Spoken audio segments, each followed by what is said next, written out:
날마다 말씀과 함께 2월 5일 수요일 가정 예배를 시작하겠습니다. 찬송가 280장 천부여 의지 없어서 1절과 3절만 부릅니다. 찬송가 280장을 다 같이 부릅니다.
이 시간 우리에게 주시는 하나님 말씀은 누가복음 19장 41절로 44절입니다.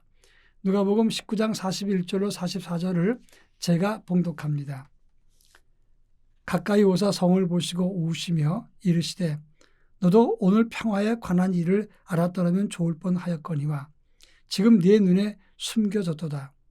날이 이를지라 내 원수들이 토둔을 쌓고 너를 둘러 사면으로 가두고 또 너와 및 그 가운데 있는 내 자식들을 땅에 메어치며 돌 하나도 돌 위에 남기지 아니하리니 이는 내가 보살핌 받는 나를 알지 못함을 인함이니라 하시니라. 아멘. 아주 오래전에 명일동에 있는 우성원에 제가 자주 방문한 적이 있었습니다. 그 우성원은 장애우들이 함께 생활하는 공간입니다. 그곳에 가서 장애우들을 만나고 또 선물도 갖다 주고 교제를 했습니다. 근데 그 우성원의 원장님이셨던 최병문 선생님이 저와 친해지게 되었을 때 어느 날 그분이 제 손을 붙잡고 우시면서 말씀했습니다. 주 선생이 사형 판결을 받았다. 이런 말을 했습니다. 저는 그 말이 무슨 말인지 몰랐는데 주영영 선생님이라는 분을 말하는 겁니다. 그 주 선생은 자기 제자 이윤상을 납치하고 유괴해서 살해한 사람입니다.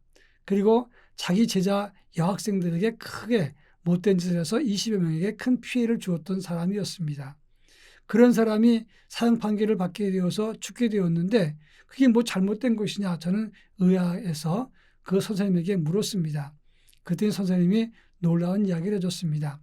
그 주 선생이 자폐증 환자다. 너무나 심한 정신질환과 자폐증을 앓고 있는 사람인데 그 사람 치료도 하기 전에 사형 판결로 죽게 만드는 것이 선진이냐? 이것은 잘못된 것이다. 이렇게 이야기하면서 울었던 것입니다. 사실 저는 그때 당시에 원장님을 이해할 수가 없었습니다.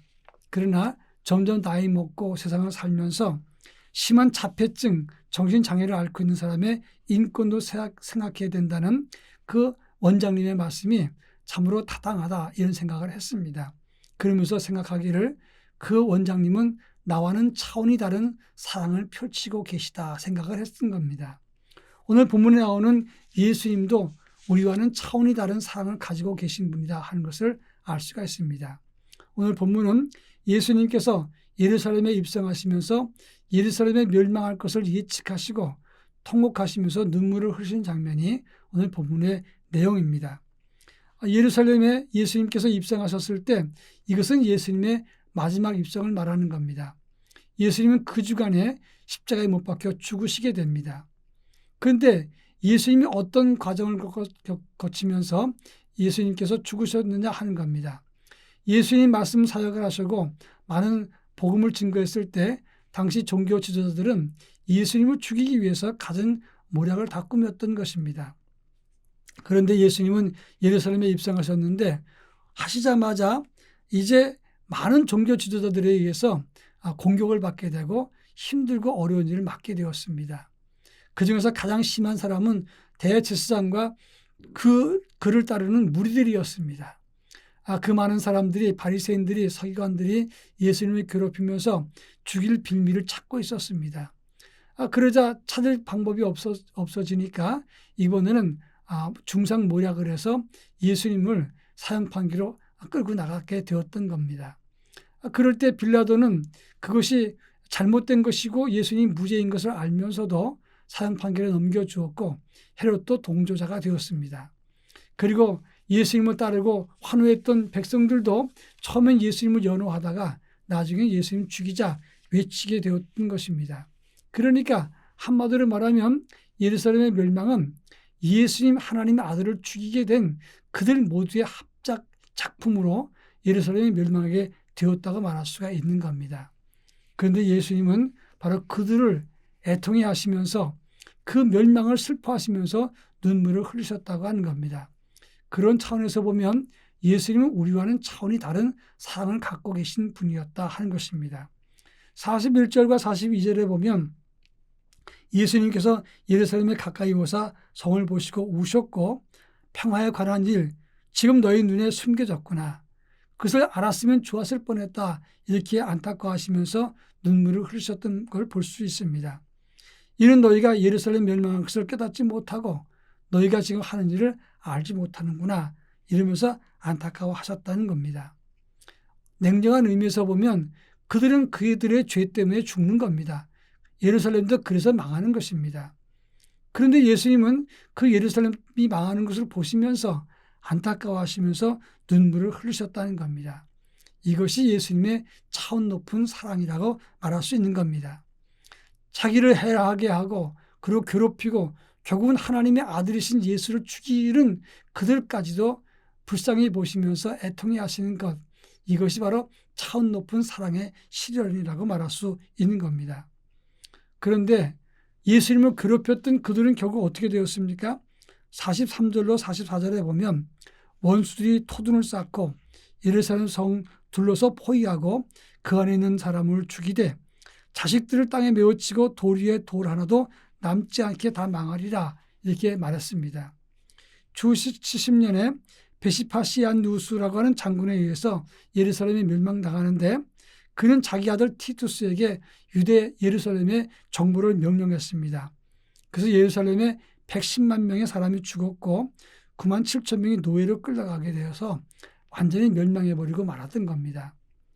하나님을 거역하고 예수를 죽이려는 사람, 그들은 다 그들의 죄와 허물 때문에 이렇게 멸망해버리고 말았습니다. 그런데 당연히 멸망받을 수밖에 없는 그들을 향해서 예수님은 끝까지 애통해 하셨고 안타까워하셨고 그리고 그들을 불쌍히 여기셨다고 하는 겁니다. 이것이 차원 높은 예수님의 모습이었습니다. 우리도 세상을 살면서 우리를 괴롭히고 힘들게 했던 사람을 한 번 더 눈길을 주고 그들을 염려하고 그들을 위해서 기도해보는 그런 예수님 모습을 닮아가는 그런 영성을 가졌으면 좋겠다 하는 것입니다. 닮기는 어렵다면 흉내라도 내는 그런 믿음의 사람으로 살아가기를 바랍니다. 다 같이 기도합니다. 사랑 많으신 하나님, 예수님을 괴롭히고 죽이려고 했던 그들은 그 죄값으로 예루살렘이 멸망하고 그들도 죽었습니다. 그런데 예수님은 그들을 불쌍히 여기시면서 안타까워하시고 눈물을 흘리셨습니다. 우리 안에는 차원 높은 그런 믿음과 영성을 가지고 계신 주님을 본받아 우리도 그 사랑을 조금이라도 흉내라도 낼 수 있도록 은혜를 더하여 주옵소서. 예수님의 이름으로 기도합니다. 아멘.